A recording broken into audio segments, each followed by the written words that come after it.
Hello everyone, welcome to Hindi hub with Chetna. आपके अपने channel में आप सभी का स्वागत है। दोस्तों, एक कहावत है, सफाई के बदले बीमारी बुलावा। सफाई के बदले बीमारी बुलावा यानी कभी सब कुछ साफ दिखे फिर भी मन करे कि मैं बीमार हो जाऊं। क्या आपका भी कभी ऐसे मन किया है कि मैं बीमार हो जाऊं?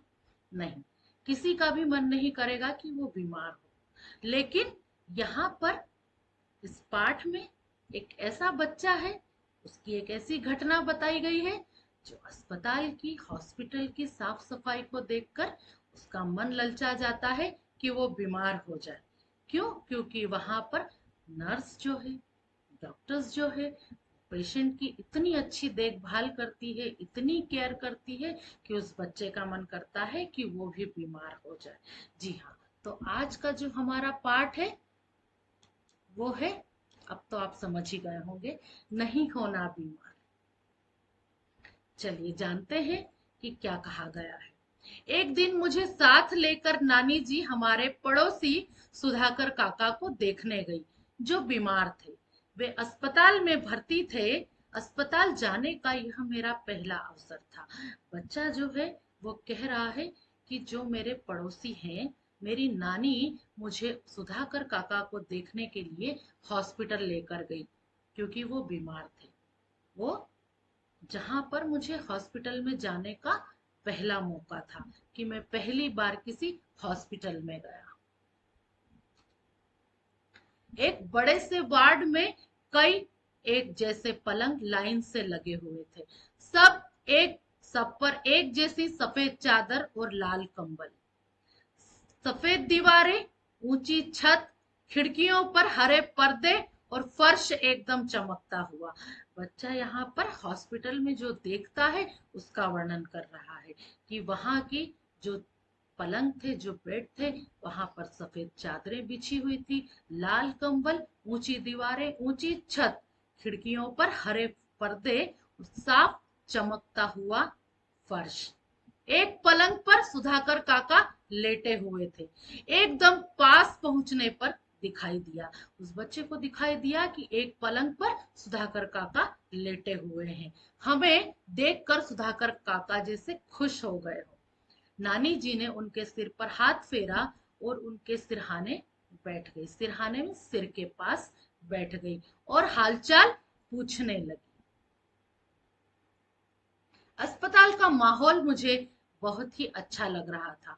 बड़ी बड़ी खिड़कियों के पास हरे हरे पेड़ झूम रहे थे।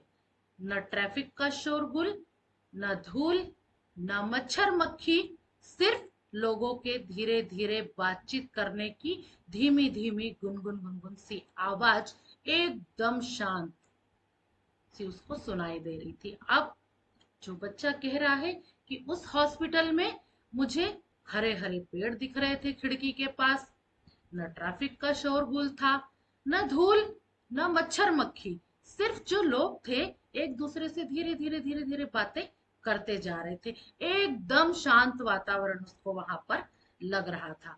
तभी सफेद कपड़ों में एक नर्स आई और नर्स ने नानी जी को देखकर अभिवादन में सिर हिलाया। तभी वहां पर अभिवादन में स्वागत किया, उनको नमस्कार किया और सिर हिलाया। बच्चा सब बड़े उत्सुकता से देख रहा था। ये देखिए आप पिक्चर।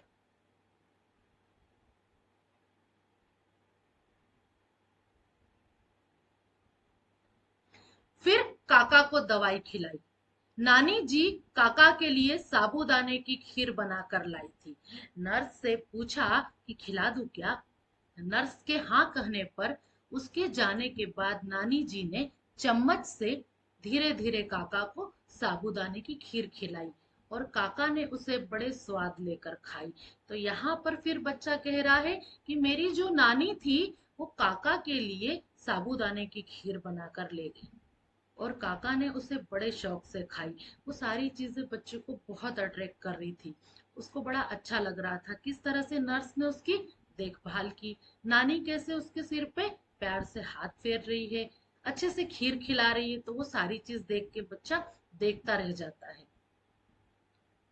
क्या ठाठ है बीमारों के भी। मैंने सोचा ठाट से साफ सुथरे बिस्तर पर लेटे रहो और साबूदाने की खीर खाते रहो। तो बच्चे के मन में फिर सवाल आता है कि बीमार हो जाने पर भी क्या ठाट होते हैं। आराम से पलंग पे लेटे रहो, साफ सुथरे पलंग पर रहो और साबूदाने की खीर खाते रहो।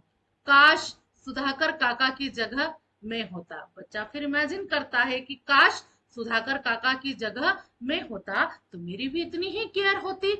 सुधाकर काका की जगह में कब बीमार पड़ूंगा। फिर वही सोचने लगा कि अब मैं कब बीमार पड़ूंगा। ऐसी बीमारी कोई हमारी मनमर्जी से थोड़ी आती है। अब वो तो बच्चा था। कुछ रोज बाद एक दिन मेरा स्कूल जाने का मन नहीं किया। आम समस्या हर बच्चे के साथ। एक बार उसका भी मन नहीं किया स्कूल जाने का। मैंने होमवर्क भी नहीं किया था।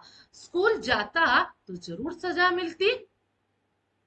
मैंने सोचा बीमार पड़ने के लिए आज का दिन बिल्कुल ठीक रहेगा। अब बच्चे के मन में बीमारी का बहाना लेने के लिए और बीमार पड़ने के लिए कई सारी चीजें उसके मन में चल रही थी। चलो बीमार पड़ जाते हैं। वही आजकल का बहाना कि पेट में दर्द, सिर में दर्द, कॉमन। वो भी हम बच्चों जैसा आम बच्चा था। उसने सोचा चलो मैं भी बीमारी का आज बहाना कर लूं, क्योंकि होमवर्क भी नहीं किया था। मैं रजाई से निकला ही नहीं, नानी जी उठाने आई तो मैंने कहा मैं आज बीमार हूँ। बच्चा सुबह से डर के मारे उठा ही नहीं था। अगर स्कूल जाता बिना होमवर्क के तो टीचर की डांट पड़ती। उसने सोचा आज मैं रजाई से निकलता ही नहीं। और मैं आज नानी जी को फिर उसने कहा कि मैं बीमार हूँ। क्या हो गया? मेरे सिर में दर्द हो रहा है, पेट भी दुख रहा है और मुझे बुखार भी है। नानी जी चली गई। मैं रजाई में पड़ा पड़ा घर में चल रही गतिविधियों का अनुमान लगाता रहा। गतिविधियां मतलब जो भी सारा काम काज, जो भी एक्टिविटी घर में चल रही थी, जो भी बातचीत चल रही थी, वो उसका अनुमान लगा रहा था कि अब क्या होगा। अब छोटे मामा नहा कर निकले। अब कुसुम मौसी रोज की तरह नाश्ता लेकर छोड़कर कॉलेज बस पकड़ने भागी। तो यहाँ पर छोटे मामा की भी बात कही गई है और उसकी कुसुम मौसी की भी बात कही गई है कि मौसी कॉलेज बस पकड़ने के लिए भागी। अब मुन्नू अपना जूता ढूंढ रहा है। जो मुन्नू है, घर में बच्चा है, वो अपना जूता ढूंढ रहा है। अब छोटे मामा ने साइकिल उठाई और अब सब चले गए।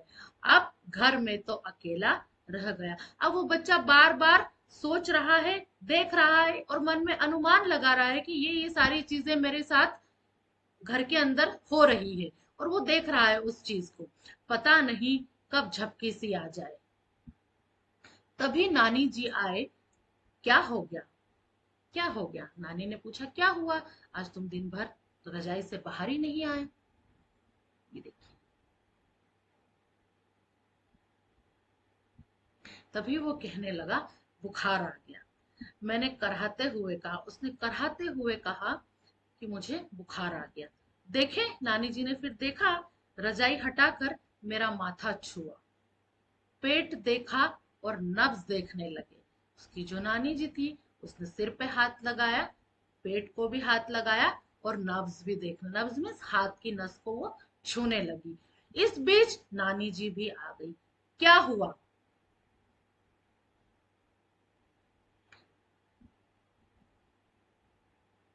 नानी जी ने पूछा। बुखार तो नहीं है।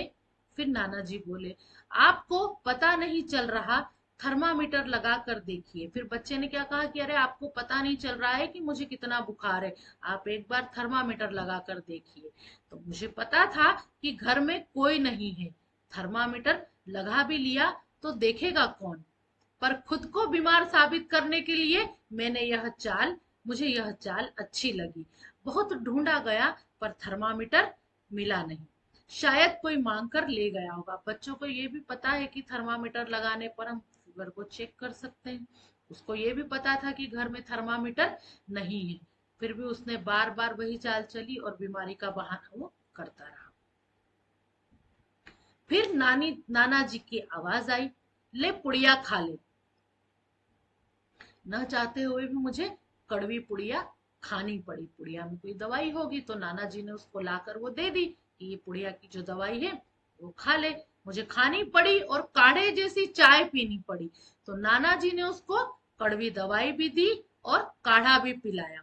फिर नाना जी बोले, आज से कुछ खाने को मत देना, आराम करने दो, शाम को देखते हैं। नाना जी ने कहा, आज से कुछ भी खाने के लिए मत देना, पेट दर्द हो रहा है, शायद कोई प्रॉब्लम हो, हम शाम तक देख लेते हैं। फिर दोनों चले गए। मैं पता नहीं कब नींद में गुड़ुप हो गया। गुड़ुप हो गया मीन्स उसे आंख लग गई। कुछ देर बाद जब मेरी आंख खुली तो मुझे बड़ी तेज इच्छा हुई कि इसी समय बाहर निकलकर दिन की रोशनी में अपनी गली की चहल पहल देख लूं। भाई बच्चे तो बच्चे हैं, ज्यादा देर तो वो घर में रह नहीं पाते। अब वो बच्चा था, उसने सोचा, जैसे उसकी आंख खुली तो फिर उसका मन हुआ कि क्यों ना मैं बाहर निकल कर गली में जो चहल पहल हो रही है मैं वही देख लूं। देखा जाए कि चंदू भाई ड्राई क्लीनर क्या कर रहे हैं। चंदू भाई जो ड्राई क्लीनर है, उसकी भी बात उससे फिक्र पड़ गई कि पता नहीं वो क्या कर रहे हैं। तेजराम की दुकान पर कितने ग्राहक बैठे हैं, यहाँ पर तेजराम की दुकान की भी बात की गई है।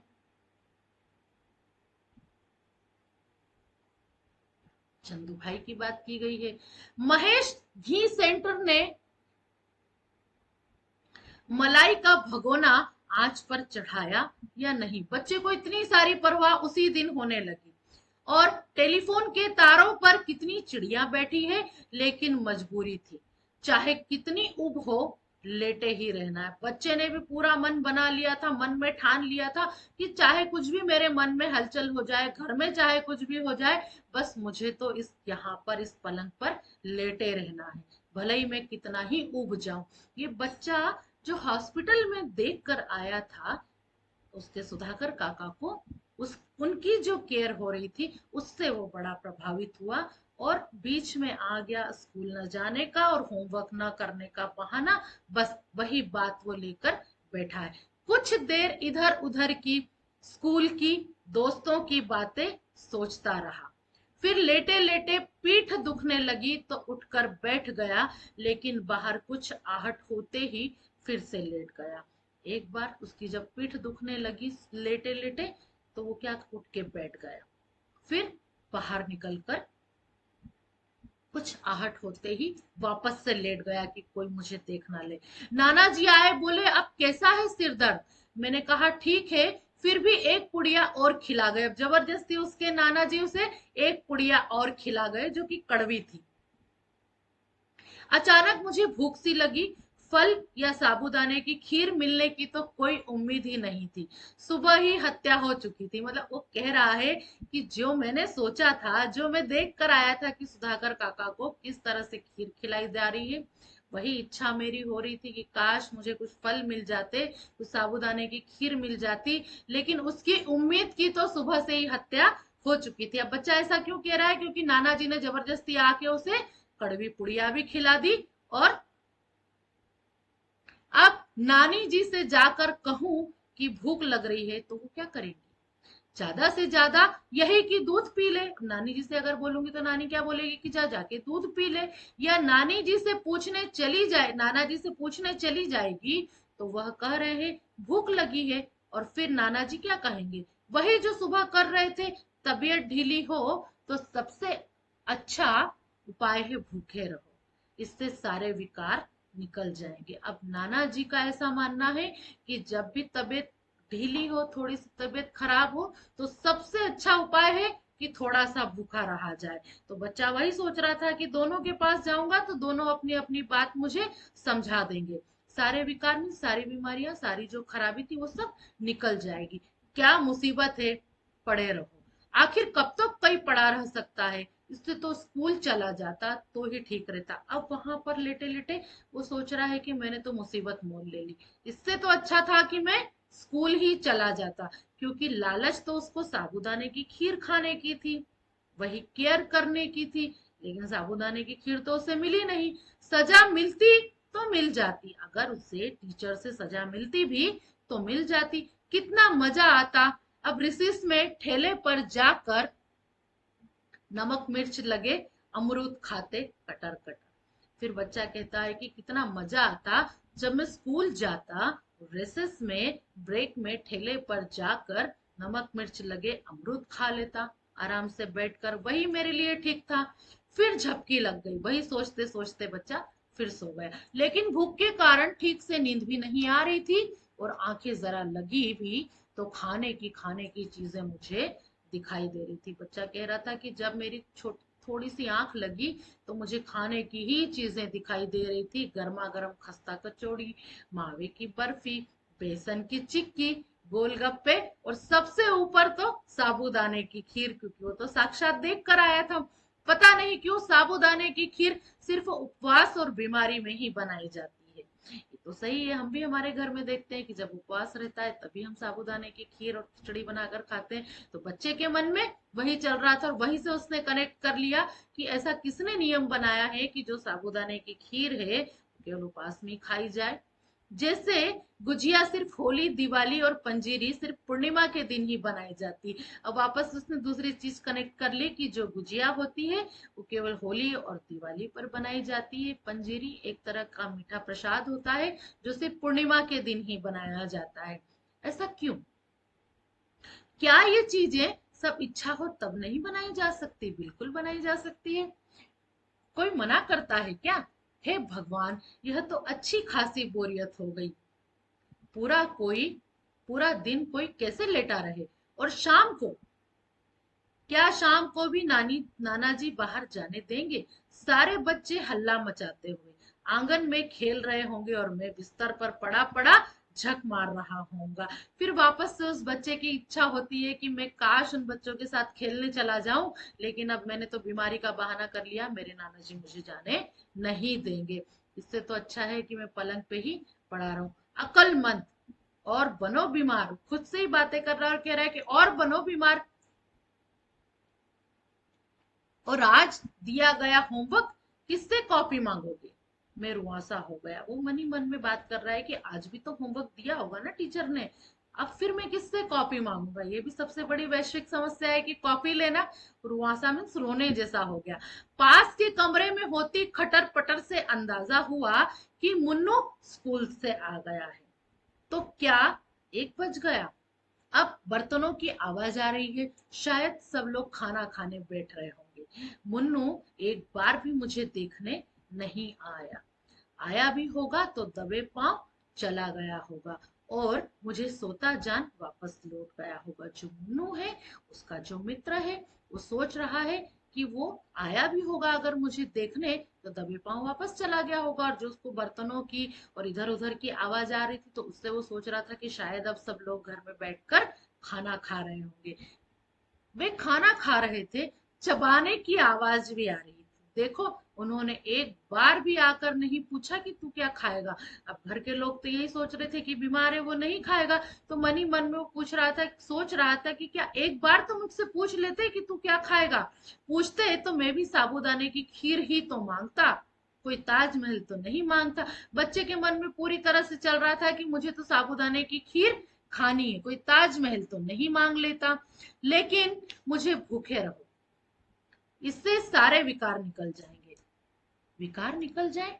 बस, चाहे इस चक्कर में तुम खुद शिकार हो जाओ। विकार निकल जाए मीन्स क्या बीमारी है जो निकल जाएगी? इसके चक्कर में तो मैं बीमारी का शिकार हो गया। आज क्या खाना बना होगा? खुशबू तो दाल चावल की सी आ रही है। अरहर की दाल में हींग जीरे का बघार, और ऊपर से बारीक कटा हरा धनिया। बच्चे बस पलंग पे सोए सोए लेटे लेटे वो खाने की ही बातें सोच रहा था। वो अपने दोस्तों की, अपने अड़ोस पड़ोस की, चिड़िया की, ड्राई क्लीनर्स की सारी बातें उसके दिमाग में चल रही थी। हरा धनिया और आधा चम्मच देसी घी, फिर उसमें उन्होंने नींबू निचोड़ा होगा। थोड़ा सा इस बीमार को भी कोई दे दे। फिर वो सोच रहा है काश मुझे भी कोई मिल जाए थोड़ा खाने के लिए। लेकिन खुशबू तो किसी और चीज की थी। क्या हरी मिर्च तली गई है?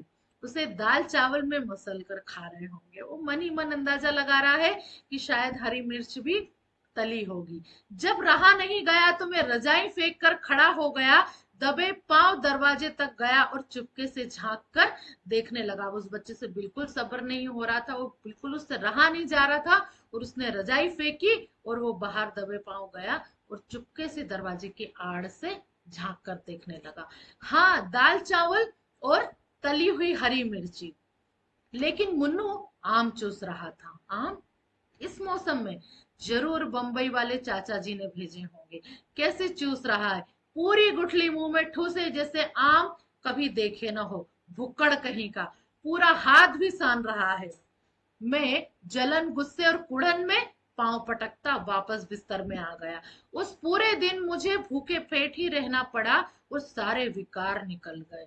इसके बाद स्कूल से छुट्टी मारने के लिए मैंने बीमारी का कोई बहाना कभी नहीं बनाया। तो ये बहुत ही अच्छी, हास्यास्पद और प्रेरणादायक कहानी थी कि कभी भी हमने बीमार होने का बहाना नहीं बनाना चाहिए। जो कि उस बच्चे ने सिखाया, और पड़े पड़े उसके मन में दिन भर की एक्टिविटी, दिन भर की घटनाएं चल रही थी, दिन भर की बातों को वो याद कर रहा था। और इसीलिए इस पाठ का नाम रखा गया बच्चे की एक्टिविटी को देखते हुए कि नहीं होना बीमार, जिसको लिखी है स्वयं प्रकाश ने। जानते हैं लेखक से परिचय? स्वयं प्रकाश हिंदी के जाने माने लेखक थे। उनकी कहानियां बच्चों और बड़ों के दिलों को छू जाती है।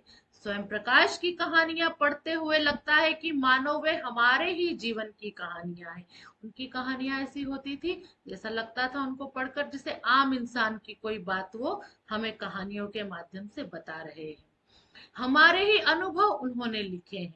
उन्होंने बच्चों के लिए कई मनोरंजक कहानियां लिखी, जिसमें उनके साहसिक कारनामे और जीवन के छोटे छोटे लेकिन महत्वपूर्ण पहलुओं को बड़ी रोचकता से प्रस्तुत किया है। बिल्कुल सही है। अभी हमने जो कहानी पढ़ी, वो कहानी भी हमें किसी न किसी बच्चे के जीवन में हमने ऐसा, बच्चे अक्सर ऐसा करते हैं जब उनको स्कूल से कोई होमवर्क दिया जाता है या उनको कहीं बाहर जाना होता है, या उनके मन में अगर आ जाए कि आज हमें स्कूल नहीं जाना है, तो कई अच्छे अच्छे बहाने निकल कर आते हैं। और टॉप मोस्ट प्रायोरिटी पर रहती है उनकी बीमारियां, सिर दर्द और पेट दर्द। तो वही किया इस छोटे से बच्चे ने। स्वयं प्रकाश की कहानियों की विशेषता यह है कि उन्हें पढ़ाते समय ऐसा लगता है जैसे कोई पुराना मित्र बातें कर रहा हो। उनकी कहानियां न केवल मनोरंजन करती है, बल्कि सोचने समझने के लिए नई दिशाएं भी देती है। मात्रा और भार। अगली किताब ज्योति रथ के सारथी, फिनिक्स आदि इनकी कई रचनाएं। तो यहाँ पर स्वयं प्रकाश की रचनाएं भी हमें दी गई है, ये आप देख सकते हैं। ज्योति रथ के सारथी, फिनिक्स आदि कई रचनाएं हमें दी गई। तो ये था हमारा छोटा सा हास्यास्पद पाठ। ऐसी उम्मीद करती हूँ कि आपको अच्छे से समझ में आया होगा। समझने के साथ साथ आपने खूब एंजॉय किया होगा इस पाठ को पढ़ते हुए। तो आपको क्या समझ में आया, आपको क्या समझ में नहीं आया, बने रहिए मेरे साथ, और आपके फीडबैक आप मुझे कमेंट्स में दे सकते हैं।